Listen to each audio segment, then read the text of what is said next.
عبدالسلام حنفي وایي له پاکستانه د کډوالو ایستل د ټولو قوانینو پر خلاف دي.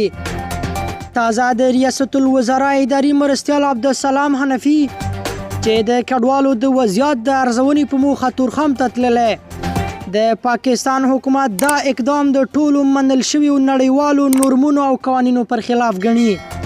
ښاغلی حنفي ډاډ ورکوي چې سرپرست حکومت د کډوالو ستونزو ته د رسیدو لپاره بشپړ چمتووالی لري. عبدالسلام حنفي په دې هکله وایي په اجباري توګه د کډوالو ایستل له ټولو نورمونو سره په ټکر کې دي. اوس چې دا کار شوی او زموږ خویندې او وروڼه چې دې خواته راځي دلته یې کور دی، که چورې ستونزې هم وي اوس اړ یو او دا یو لازمي او اجباري کار دی. دلته یې خپل هیواد دی او موږ به خپل ټول وس وکاروو.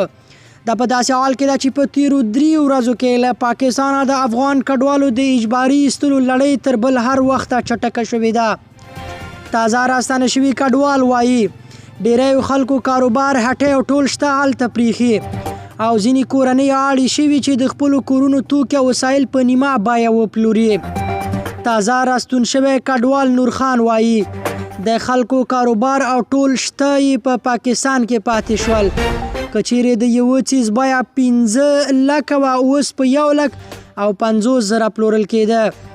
په همدې حال کې یو شمېر نور راستانه شوي کډوال وایي چې د ژمي د رارسېدو په دورشل کې د سرپناه د ژوند لپاره د لومړنیو امکاناتو نشتون د دوی پر وړاندې سترې ننګونې دي. تازه راستون شوی کډوال عبدالله څرګندوي لږ تر لږه د خوړو خیمې په برخه کې له موږ سره مرستې وکړي. لږ تر لږه موږ ټولو ته د 2 یا 3 میاشتو لګښت راکړی. د ننګرهار د سیمه ییزو چارواکو د معلوماتو پر بنسټ د تیرو څو اونیو په لړ کې تر اوسه شاوخوا 100,000 کورنۍ د تورخم له لارې هیواد ته راستنې شوي دي.